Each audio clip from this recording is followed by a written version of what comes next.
An empire can conquer continents and still fail to command the one thing it needs most, belief in its own inevitability. In 490 BC, on the plain of Marathon, the Persian Empire met not the largest army in Greece, nor the richest city, but something far more dangerous, an enemy that refused the emotional logic of submission. That is why Marathon matters. Not merely as a battle, but as a revelation about power itself. By the early 5th century BC, the Persian Empire under Darius I stood as the most formidable political machine the known world had yet produced. It was not merely large. Size alone has never explained imperial endurance. Persia had achieved something more sophisticated and more durable, a method. It organized tribute across immense distances, incorporated conquered peoples without always annihilating their local customs, and moved force with startling speed when defiance threatened the order of the whole. This was an empire that understood that terror alone exhausts itself. But calibrated fear, selective punishment, and visible inevitability, those are the instruments by which empires persuade entire regions to govern themselves in anticipation of imperial will. Darius ruled not as a wandering conqueror improvising from campaign to campaign, but as the head of an imperial system that transformed geography into administration. Roads, satrapies, garrisons, envoys, taxation, naval projection, these were not separate tools. They were interlocking components of a single strategic vision. The empire did not need to crush every people with the same intensity. It needed to ensure that resistance looked irrational. It needed nearby cities, rival elites, and uncertain allies to reach the same conclusion before battle ever began: submit now, or be made an example later. That was the grammar of Persian power. Across the Aegean, Athens was something Persia could easily have regarded as minor, small in territory, unstable in politics, hardly a peer competitor in wealth or manpower. But small states are often most dangerous not when they are strongest, but when they are ideologically alive. Athens in this period was still a young democracy, not yet the polished cultural monument later memory would celebrate. It was unsettled, argumentative, vulnerable to faction, and still defining what its political experiment meant in practice. But that fluidity carried a hidden force. Unlike monarchic systems that could compel obedience from above, Athens was becoming a city in which citizens were asked to think of the state as partly their own creation. That distinction mattered far beyond constitutional theory. Political forms shape military behavior. A city whose citizens see themselves as stakeholders in power can generate a different kind of cohesion from a population ruled at greater emotional distance. Democracy did not automatically produce wisdom. History offers too much evidence against such romance. But it could, at crucial moments, produce intensity, because political participation binds honor, fear, and survival into a single civic impulse. Marathon would become one of the earliest and most consequential demonstrations of that possibility. Yet Marathon did not emerge from abstraction. It came from a chain of provocations and reactions already tightening across the Eastern Greek world. The Ionian Revolt had shaken Persian confidence in the western edge of the empire. Greek cities in Asia Minor, long folded into Persian dominion, rose in rebellion against imperial control. Athens, along with Eretria, offered support.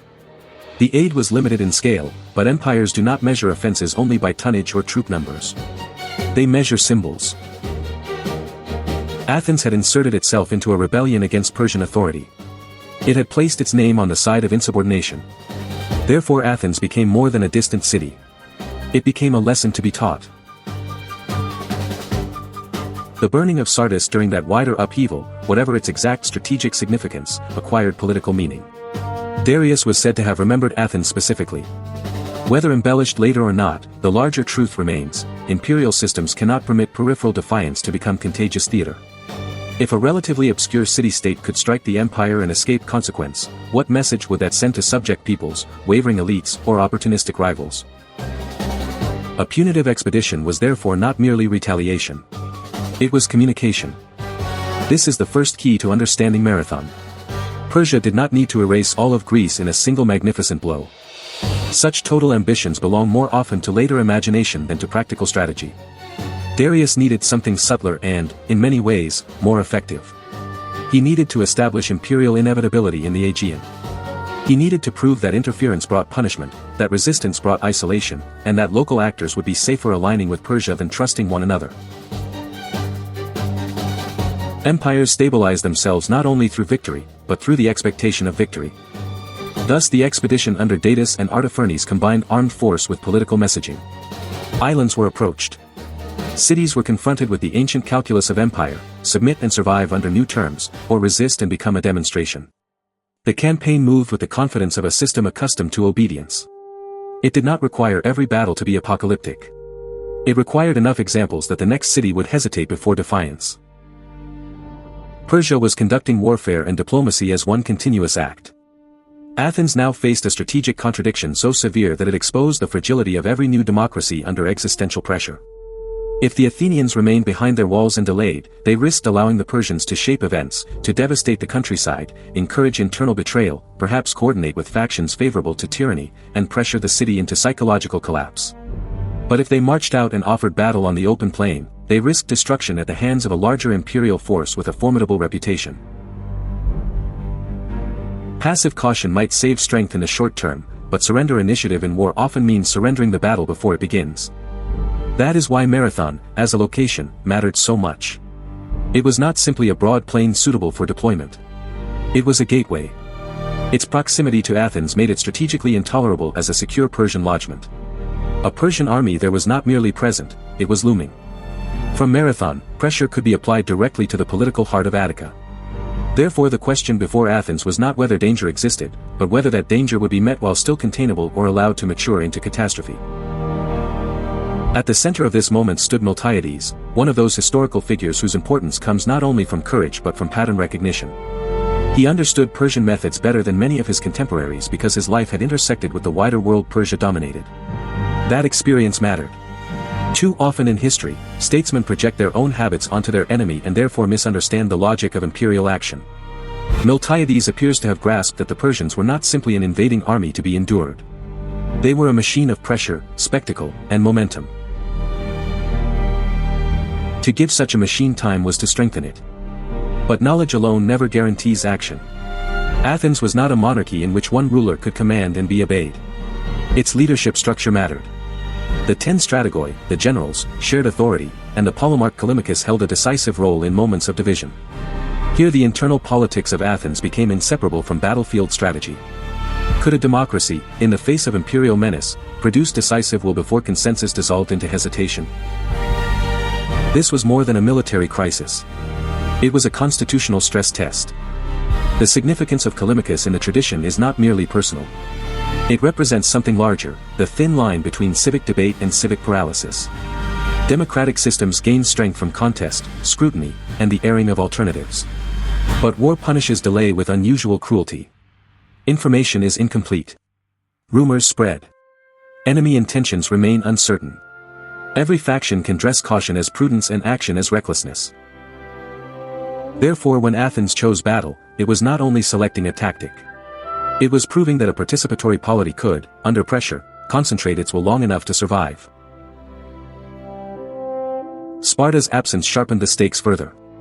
The Spartans were the most respected military power in mainland Greece, and their eventual importance in the wider Persian wars would become immense.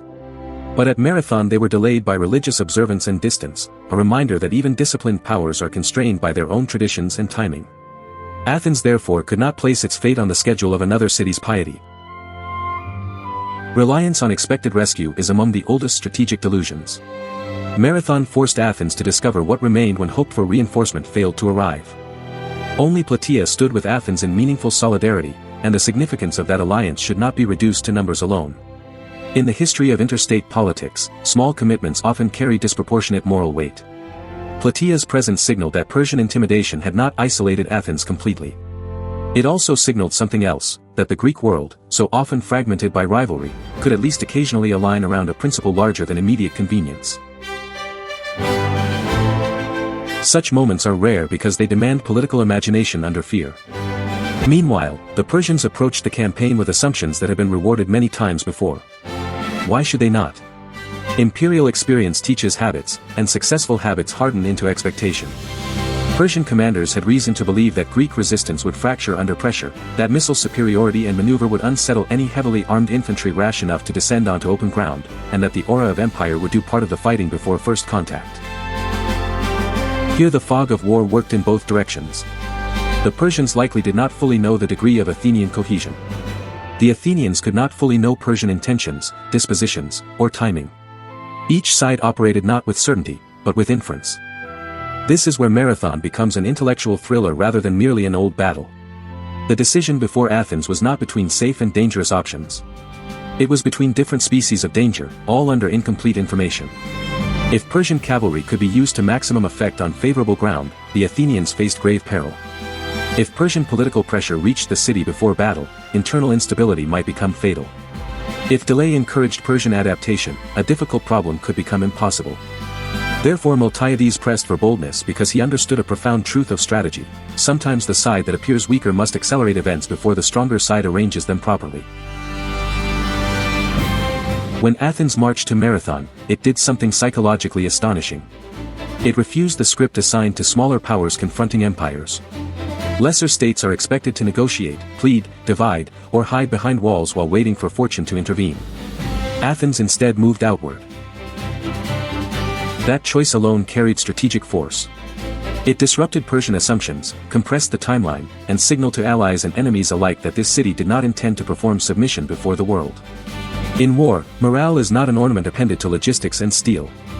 It is often created by visible choices that redefine what each side believes is possible. The Greek deployment at Marathon has been preserved through traditions that later generations certainly simplified and dramatized. Precision is difficult, legend gathers naturally around foundational victories. But the broad strategic picture is clear enough. The Athenian line was arranged with stronger wings and a thinner center, a decision that reflected a realistic reading of the battlefield rather than blind confidence. The Persians possessed numerical advantages and tactical assets that could punish a conventional, symmetrical clash. Therefore Athens designed asymmetry within its own line. It accepted risk at the center to create opportunity at the edges. This was not recklessness. It was disciplined gambling under structural disadvantage. Great commanders are not those who avoid all risk, such figures rarely exist outside fantasy. Great commanders identify the risks already imposed by circumstance and choose which of them can be made productive. A rigidly balanced Athenian line might have looked safer on paper, but it could have yielded no mechanism for decisive disruption. The strengthened wings, by contrast, created the possibility that if the center bent without breaking, Persian momentum could be turned inward against itself. This is strategy in its pure form, arranging weakness so that it becomes bait for enemy overconfidence. The approach to battle also mattered. Persian warfare integrated missile power and maneuver in ways that often broke opponents before close combat could decide matters. Greek hoplite warfare, by contrast, concentrated on shock, cohesion, and the brutal arithmetic of disciplined infantry contact. The Athenians needed to reduce the period during which Persian ranged advantages could exact their price. Therefore the closing of distance, famous in later retelling, was not merely a matter of courage. It was an operational necessity. The battle would be won by collapsing Persian expectations about how long fear would govern Greek bodies and minds. When contact came, the center of the Greek line appears to have been pressured back, just as the risks of the Athenian design implied. Here, many armies in history would have disintegrated. A thinner center giving ground can easily become a center dissolving, and once dissolution begins, panic outruns command. But the battle did not follow the ordinary path because the wings held and advanced. The stronger Greek flanks drove into their Persian opponents, then wheeled inward. Thus the local weakness in the center did not become general defeat. It became the hinge of envelopment. This moment reveals why tactical arithmetic is never merely arithmetic. Numbers matter immensely, but only as organized through time, morale, and formation. The Persians were not defeated because numbers ceased to count. They were defeated because the battlefield arrangement caused their strengths to arrive in the wrong sequence against a force whose cohesion endured at the crucial moment. The Greek wings converted steadfastness into geometry. Once the imperial formation was strained, compressed, and attacked from converging directions, confidence itself began to fracture. Confidence in battle is not a poetic abstraction. It governs whether orders are believed to remain meaningful, whether retreat seems orderly or final, whether soldiers see danger as manageable or absolute. Armies rarely need every man to lose heart before they collapse. They need only enough uncertainty at enough critical points that formation ceases to feel protective. That appears to have happened at Marathon. Whatever embellishments later tradition added, the immediate result is unmistakable: Persian confidence shattered, cohesion gave way, and retreat became panic under pressure toward the ships. Here lies the true shock of Marathon. The Persian Empire had suffered setbacks before and would continue to campaign with vast power afterward. Marathon was not the destruction of Persia. It was the destruction of an assumption. The assumption was that an imperial expedition, backed by reputation and accustomed methods, could rely on smaller states to obey the emotional script of intimidation.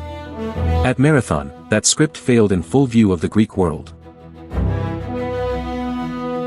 This psychological dimension is more important than casualty lists alone. Great powers often survive losses of men and ships more easily than losses of aura. The material damage of one campaign can be replaced. The demonstration that fear is penetrable is far harder to repair. Subject peoples, rival states, and ambitious factions all watch for moments when the giant appears mortal. They do not always rebel immediately, prudence remains powerful. But the horizon of possibility expands. Marathon widened that horizon. The Athenians, for their part, did not have the luxury of treating victory as final. Persian naval capacity still existed. The danger of movement against Athens remained. Therefore the aftermath demanded speed and discipline equal to those shown in battle. Later memory treasured the rapid return of the Athenian force to protect the city, and even where tradition grows ornate, the strategic point stands: victory on the field had to be translated instantly into denial of further Persian leverage. Battles settle less than later generations like to believe. Their political meaning depends on what follows within hours and days. Marathon did not end the Persian threat. This is essential. The war between the Persian Empire and the Greek world was not concluded on that plane. A decade later, Xerxes would return with an invasion of far greater scale, and the crisis of Greek independence would become even more terrible. But Marathon changed the emotional geometry of the conflict. Before Marathon, Persian expansion could appear to many Greeks as one more unstoppable current in the world. After Marathon, resistance, though still perilous, could no longer be dismissed as fantasy.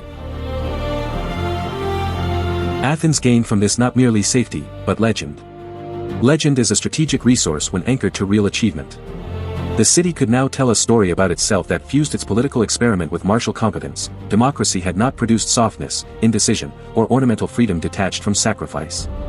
It had produced citizens willing to stand for their own city in a contest whose outcome could have erased them. Such stories shape institutions for generations. They justify burdens. They recruit loyalty. They teach children what sort of people their city believes itself to be. But every empowering legend carries poison in the roots. Success can clarify purpose, but it can also flatter vanity. Marathon strengthened Athenian confidence, and confidence is among the most productive and most dangerous forces in political life. A city that has proven itself capable of extraordinary discipline may begin to believe itself entitled to leadership. Leadership may slide into dominance. Dominance may seek moral language for appetites that are, in truth, imperial. Thus one of history's deepest ironies emerges: the city that helped resist empire would, in time, build an empire of its own. This irony does not erase Marathon's significance. It deepens it. Human beings rarely learn simple lessons from victory. They learn layered and contradictory lessons. Athens learned that civic cohesion could defeat intimidation.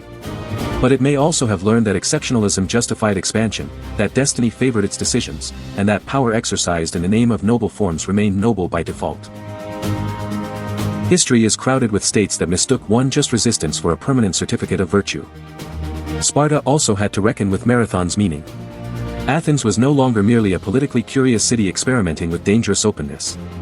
It had displayed disciplined mass action under extraordinary stress. In interstate systems, reputation reorganizes relationships. Allies calculate differently. Rivals become more alert.